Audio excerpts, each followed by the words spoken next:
ನನ್ನ ಮಗ ನನಗೆ ಬೈದ, ನೀನು ಆಪರೇಷನ್ ಮಾಡ್ಕೊಂಡಾಗಲೇ ನೀನು ಪ್ರಾಣ ಬಿಟ್ಟು ಹೋಗ್ತೀಯ, ನನ್ನ ಪರಿಸ್ಥಿತಿ ಅಂಬೋ ಅಂತಾಗುತ್ತೆ. ನಾನು ಒಬ್ಬ ಮರ್ಯಾದೆ ಸ್ಥಾಪನೆಗೆ ಹುಟ್ಟಿದವನಮ್ಮ, ನನ್ನ ಬಗ್ಗೆ ನೀನು ಆ ಥರ ತಗಲು ಅಂತ ಬಿಟ್ಬಿಟ್ಟು ಹೋಗ್ಬೇಡ. ಈಗಲೂ ನೀನು ಹೇಳದೇ ಇದ್ದರೆ ನಾನು ಸತ್ತ ಮೇಲೆ ಹೇಳ್ತೀಯಮ್ಮ.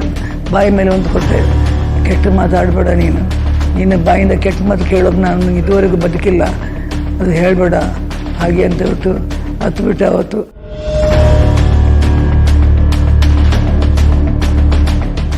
ವೀಕ್ಷಕರೇ, ಕನ್ನಡ ಚಿತ್ರರಂಗದ ಹಿರಿಯ ಜೀವ ಲೀಲಾವತಿಯವರು ಡಾಕ್ಟರ್ ರಾಜ್ಕುಮಾರ್ ಹಾಗೂ ವಿಷ್ಣುವರ್ಧನ್ ರವರ ಜೊತೆ ಸಾಕಷ್ಟು ಸಿನಿಮಾಗಳಲ್ಲಿ ನಟಿಸಿ ಸೈ ಎನಿಸಿಕೊಂಡಿದ್ದರು. ಆದರೆ ಅವರ ವೈಯಕ್ತಿಕ ಜೀವನದಲ್ಲಿ ನಡೆದ ಕೆಲ ವಿಚಾರಗಳು ಸಾಕಷ್ಟು ಅನುಮಾನಗಳಿಗೆ ಎಡೆ ಮಾಡಿತ್ತು.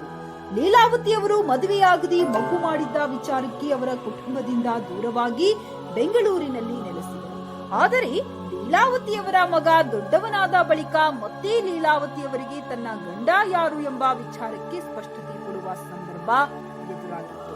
ಈ ವೇಳೆ ಲೀಲಾವತಿಯವರಿಗೆ ಸಹಾಯ ಮಾಡಿದ್ದು ಖ್ಯಾತ ಪತ್ರಕರ್ತ ರವಿ ಬೆಳಗೆರೆ.